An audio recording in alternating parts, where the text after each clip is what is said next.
امریکی صدر Donald Trump نے کہا ہے کہ امریکہ اسرائیل کا ساتھ دیتا رہے گا۔ حماس کو ہر صورت غیر مسلح کیا جائے گا۔ حماس غیر مسلح نہ ہوئی تو سختی سے نمٹیں گے۔ اسرائیلی وزیراعظم نیتن یاہو کے ساتھ فلوریڈا میں پریس کانفرنس میں ٹرمپ کا کہنا تھا، مغربی کنارے کے معاملے پر اسرائیل سے 100% متفق نہیں۔ میں نے آرمینیا اور آذربائیجان کے درمیان جنگ بند کرائی۔ نیتن یاہو بولے، مشرق وسطیٰ سے متعلق صدر ٹرمپ سے تعمیری بات چیت ہوئی۔ امریکہ نے ہمارے لیے جو کچھ کیا اس کے شکر گزار ہیں۔ کراچی میں کھلے مین ہول نے ایک اور بچے کو نگل لیا۔ کرنگی مہران ٹاؤن میں ننھا دلبر علی کھیلتے ہوئے گٹر میں گرا اور جان گنوا بیٹھا۔ اکلوتے بیٹے کی موت پر والد غم سے نڈھال، کہا اگلے مہینے بچے کا اسکول میں داخلہ کرانا تھا۔ 1 ماہ پہلے گٹر کی صفائی کے لیے ڈھکن ہٹائے گئے تھے۔ صفائی تو ہو گئی لیکن ڈھکن کسی نے نہیں لگایا۔ انتظامیہ کھلے مین ہول بند کرائے تاکہ کسی اور کا دلبر جان سے نہ جائے۔ ڈپٹی میئر سلمان عبداللہ مراد جائے حادثہ پر پہنچے۔ میڈیا سے گفتگو میں کہا، لاشوں پر سیاست نہیں کرتے۔ شہری کے اکلوتے بیٹے کی موت پر دکھ ہے۔ جس کی غفلت ہوگی اسے سخت سے سخت سزا دی جائے گی۔ دلبر کے والدین کو ابراہیم کے والدین کی طرح انصاف ملے گا۔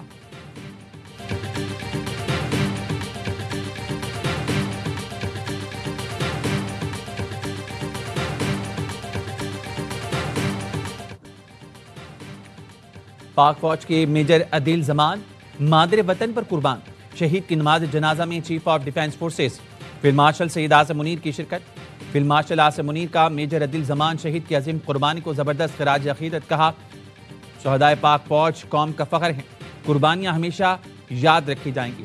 میجر عدیل زمان باجوڑ کے علاقے خار میں بھارتی اسپانسر دہشت گردوں کے خلاف لڑتے ہوئے شہید ہوئے۔ آپریشن میں 5 خارجی مارے گئے۔ صدر مملکت، وزیر اعظم اور وزیر داخلہ کا شہید میجر عدیل زمان کو خراج عقیدت۔ اہل خانہ سے اظہار تعزیت۔ وزیر اعظم نے کہا، قوم دہشت گردی کے خلاف جنگ میں پاکستان کی افواج کے ساتھ کھڑی ہے۔ وزیر داخلہ محسن نقوی نے کہا، میجر عدیل زمان نے جان دے کر دہشت گردوں کے مذموم عزائم کو خاک میں ملایا۔ قوم شہداء اور ان کے خاندانوں کے قرض کو کبھی نہیں اتار سکتی۔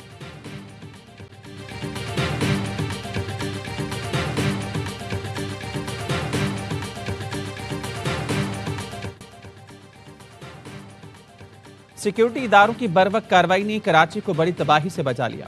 خودکش حملے کے لیے بلوچستان سے کراچی آنے والی لڑکی گرفتار۔ وزیر داخلہ سندھ ضیاء نجار کہتے ہیں، ریاست مخالف عناصر نے سوشل میڈیا کے ذریعے بچے کی ذہن سازی کی۔ کالعدم BLA اور BLF خواتین اور کم عمر بچیوں کو بطور ہتھیار استعمال کر رہی ہیں۔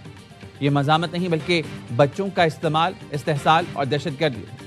ایڈیشنل IG CTD آزاد خان نے بتایا، لڑکی کے خاندان کا پینشن پر گزارا تھا۔ ہینڈلر نے سوشل میڈیا پر مدد کے بہانے رابطہ کر کے حملہ کرنے پر اکسایا۔ پولیس ناکے پر چیکنگ کے باعث ہینڈلر مطلوبہ مقام تک نہ پہنچ سکا۔ خودکش بمبار لڑکی نے بتایا، ہینڈلر مہرنگ بلوچ اور بشیر زیب کی باتیں کرتا تھا۔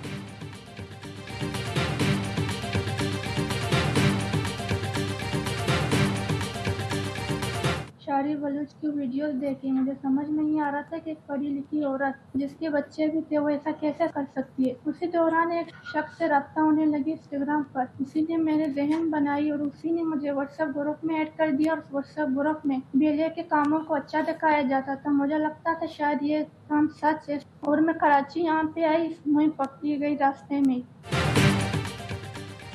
نفرت انگیز مواد دکھا کر مجھے ریاست کے خلاف ورگلایا گیا۔ میں بلوچ علیحدگی پسند عناصر کے بہکاوے میں آئی۔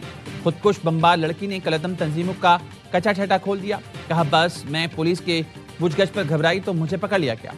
سمجھ آ گیا میں تباہی کی طرف جا رہی تھی۔ سوشل میڈیا پر جھوٹی ہمدردی جتانے والے مددگار نے ہی شکاری ہیں۔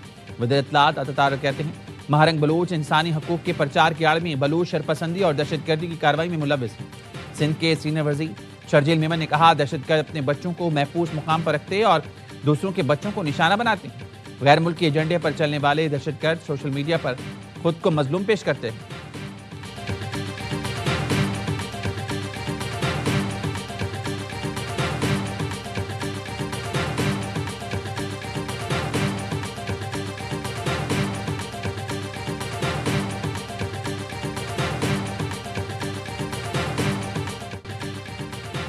پہاڑوں پر موجود بلوچوں کو قومی دائرے میں آنے کی دعوت۔ وزیر اعلیٰ بلوچستان سرفراز بگٹی کہتے ہیں، بندوق کے زور پر اپنا نظریہ مسلط نہیں کر سکتے۔ مزاحمت کا راستہ اپنانے والے واپس آ جائیں، دروازے کھلے ہیں۔ بلوچستان کا جینا مرنا پاکستان کے ساتھ ہے۔ حکومت بلوچستان نے شہداء کے بچوں کی سرپرستی کرنے کا فیصلہ کیا ہے۔ وزیر اعلیٰ بلوچستان بگٹی قبائل کے نئے سربراہ بن گئے۔ ڈیرہ بگٹی میں سرفراز بگٹی کی دستار بندی کی گئی۔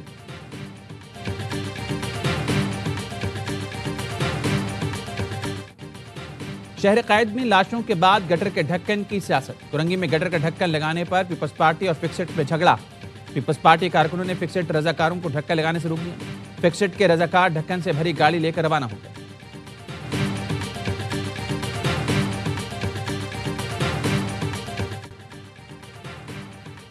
ہر وقت منفی باتیں کرنے والے شہر کو بدنام کرتے ہیں۔ منفی پروپیگنڈے سے کراچی کا مثبت چہرہ مسخ ہو جاتا ہے۔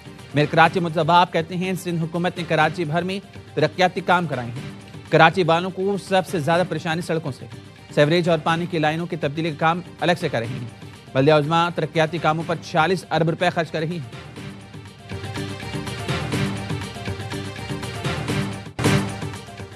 ہمارا مقابلہ کسی صوبے سے نہیں بلکہ دنیا سے ہے۔ ہم نے ایسے ادارے بنائے ہیں جہاں مریضوں کا مفت علاج ہوتا ہے۔ Chairman Peoples Party Bilawal Bhutto کا لاڑکانہ میں بینظیر بھٹو شہید میڈیکل یونیورسٹی کی کانووکیشن سے خطاب۔ کہا صحت کے نظام کی بہتری کے لیے نجی شعبے کے ساتھ مل کر کام کر رہے ہیں۔ ہیلتھ کیئر سسٹم میں بہتری ہماری ترجیح ہے۔ سندھ میں تعلیمی اداروں میں بہتری کی گنجائش ہے۔ بلاول بھٹو کی گھڑی خدا بخش میں کارکنوں سے ملاقات، گفتگو کرتے ہوئے حال احوال پوچھا۔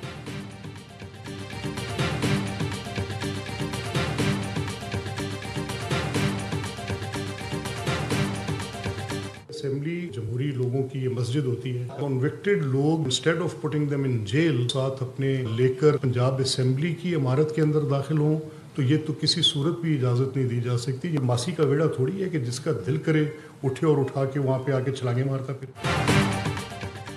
پنجاب اسمبلی کوئی خالہ جی کا گھر نہیں کہ جس کا دل کرے آ کر چھلانگیں لگائیں۔ وزیر اعلیٰ خیبر پختونخوا کے ساتھ سزائے یافتہ لوگ بھی موجود ہیں۔ جلاؤ گھراؤ کرنے والے سزائے یافتہ لوگوں کو اسمبلی آنے کی اجازت نہیں دی جا سکتی۔ اسپیکر ملک محمد احمد خان کہتے ہیں کچھ ایسے افراد کو ساتھ لایا گیا جن کے نام فہرست میں تھے، نہ ان کے پاس شناختی کارڈ تھے۔ پنجاب اسمبلی میں پیش آنے والے واقعے پر انکوائری کمیٹی قائم کی تھی۔ پی ٹی آئی اراکین نے مریم نواز سے متعلق اپنی ذہنی پستی کا اظہار کیا۔ یہ لوگ تو مکہ مدینہ کا احترام نہیں کرتے، ان سے اسمبلی کے تقدس کی کیا توقع رکھیں؟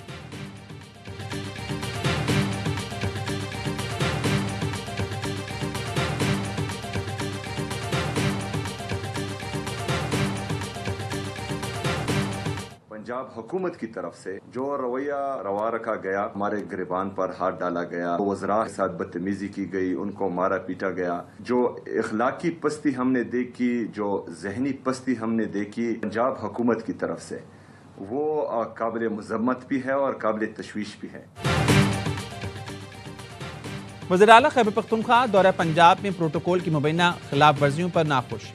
سہیل آفریدی نے پنجاب حکومت کو خط ارسال کر دیا، لکھا دورے کے دوران میرے ساتھ نامناسب رویہ اپنایا گیا، بدتمیزی کی گئی جو عوامی مینڈیٹ کی توہین، سیکیورٹی اقدامات غیر ضروری اور حد سے زیادہ تھے، عوامی مقامات کے بندش سے شہریوں کو شدید مشکلات کا سامنا کرنا پڑا، سوشل میڈیا پر مجھے بدنام کرنے اور منشا سے جوڑنے کی مہم چلائی گئی، کردار کشی کی مہم کی سخت مذمت کرتا ہوں، نفرتیں بڑھیں گی تو پاکستان کا بہت زیادہ نقصان ہو سکتا ہے۔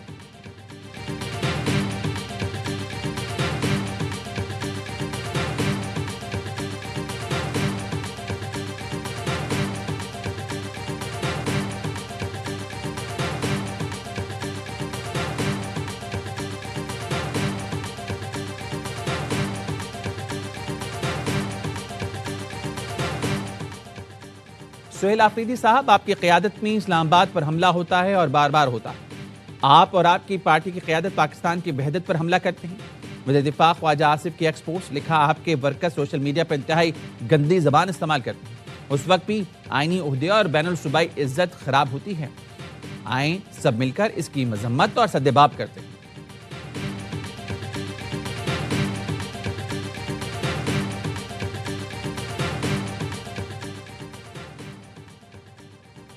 حکومتی کمیٹی بانی پی ٹی آئی سے ملاقات نہ کرا سکی تو مذاکرات نہیں ہوں گے۔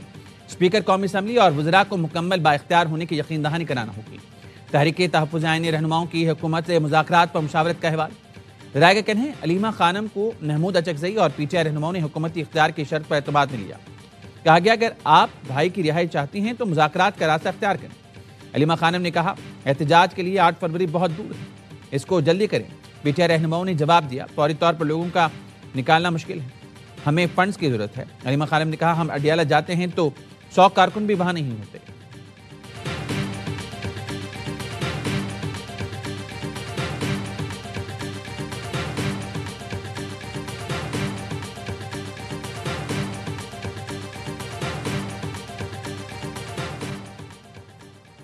پشاور میں ٹاؤن روڈ پر فائرنگ سے 3 افراد جاں بحق، حملہ آوروں نے کار پر اندھا دھند گولیاں برسائیں اور فرار ہو گئے۔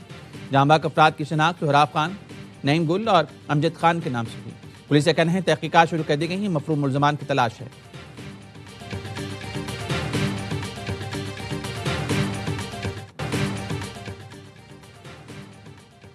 پاکستان صومالی لینڈ کو آزاد ملک تسلیم کرنے کے لیے اسرائیلی اقدام کو مسترد کرتا ہے۔ یہ اقدام بین الاقوامی قوانین کی کھلی خلاف ورزی ہے، صومالیہ کی خود مختاری اور سالمیت کی مکمل حمایت کرتی ہے۔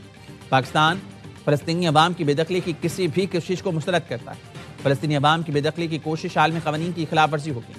سلامتی کونسل میں پاکستان کے مستقل مندوب عثمان جدون کا خطاب۔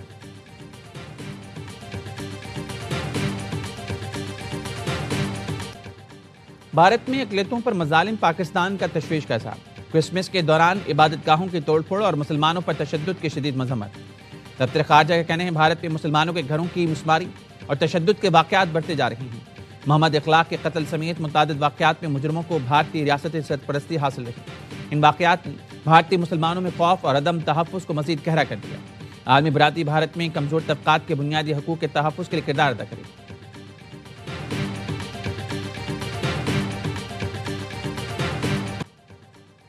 بھارت کی پھر سنتاز معاہدے کی کھلی خلاف ورزی، مودی سرکار نے دریائے چناب پر پن بجلی منصوبے کی منظوری دے دی۔ نائب صدر پیپلز پارٹی شہری رحمان کہتے ہیں تلستی سٹیج 2 منصوبے کی منظوری سنتاز معاہدے کی سنگین خلاف ورزی ہے جس کی مذمت کرتے ہیں۔ بھارت پانی کو بطور ہتھیار استعمال کر کے جنوبی ایشیا میں کشیدگی اور عدم استحکام کو ہوا دے رہا ہے۔ پانی پاکستان کی ریڈ لائن ہے جس پر کوئی سمجھوتا نہیں ہوگا۔ بھارت باز نہ آیا تو آپریشن بنیاد المرصوص کی طرح بھارت کو ہزیمت کا سامنا کرنا پڑے گا۔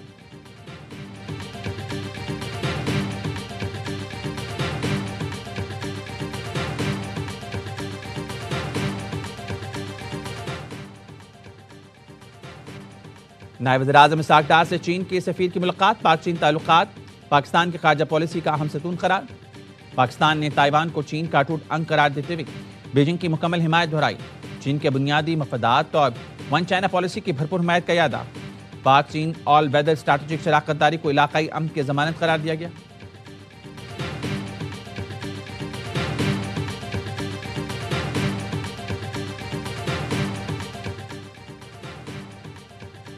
حماس نے اہم کمانڈر ابو عبیدہ کی شہادت کی تصدیق کر دی۔ ابو عبیدہ القسام بریگیڈ کے ترجمان تھے۔ ان کا اصل نام حذیفہ سمیر عبداللہ تھا۔ آپریشن طوفان الاقصی کے بعد ابو عبیدہ عالمی سطح پر اسرائیل کے خلاف مزاحمتی بیانیے کے طاقتور آواز بنے۔ اسرائیلی فورسز نے ابو عبیدہ کو 31 اگست کو غزہ پر فضائی حملے میں نشانہ بنایا تھا۔ حماس نے ابو عبیدہ ہی کے نام سے نئے ترجمان کا اعلان کر دیا۔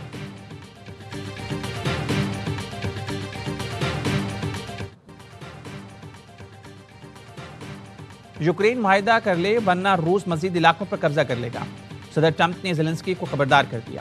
2 گھنٹے مذاکرات کے بعد پریس کانفرنس میں صدر ٹرمپ نے کہا کوئی اہم پیش رفت تو نہیں ہوئی لیکن معاہدے کے قریب۔ زیلنسکی نے کہا فیصلہ یوکرینی عوام ہی کریں گے۔ روسی صدر نے اپنی فوج کو ڈونباس پر قبضے کا حکم دے دیا۔ کرملن کا کہنا ہے کہ یوکرین امن چاہتا ہے تو فوج کو نکلنا پڑے گا۔ امریکی صدر کا روسی ہم منصب سے رابطہ، یوکرینی صدر سے ملاقات کی تفصیل بتا دی۔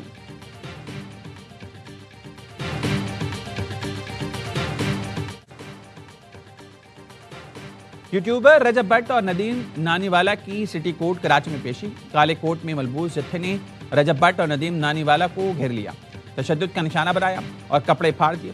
رجب بٹ کے وکلا نے بیچ بچاؤ کی کوشش کی۔ رجب بٹ کے خلاف حیدری تھانے میں توہین مذہب کا مقدمہ درج ہے۔ عدالت نے یوٹیوبر رجب بٹ کی ضمانت قبل از گرفتاری میں 13 جنوری تک توسیع کر دی۔ لڑکی تھی میری دوست تھی، اس کے ساتھ میری دوستی ہوئی تھی۔ اس نے مجھے کہا تھا اس گھر سے مجھے زیور لا کے دو، میں نے سب زیور اسے دیا، دادوں کا تھا، پپھوں کا تھا، سارے گھر والوں کا۔ اس کے گھر میں جاتا رہا تھا کہ مجھے زیور مجھے واپس دے دو، اس کے گھر والے کہتے تھے یہاں پہ نہیں ہو رہتی ہے، وہ کرائے پہ رہتی، لڑکی چلے گئی۔ دسکا کے طالب علم نے سوشل میڈیا کی دوستی پر 100 تولے سونا لٹا دیا۔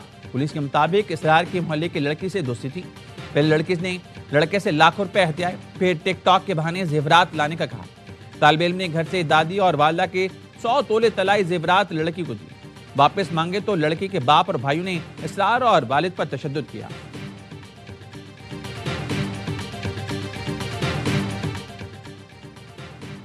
نصیر آباد پولیس نے پیر کے دن اغوا کی گئے 6 مغوی بازیاب کرا لیے۔ مغویوں میں 2 خواتین، 2 بچے اور 2 مرد شامل۔ ایس ایس پی نصیر آباد کے مطابق مغویوں کو جھلمکسی کے علاقے چندرا ماہ سے بازیاب کرایا گیا۔ بازیابی کے دوران کوئی ناخوشگوار واقعہ پیش نہیں آیا۔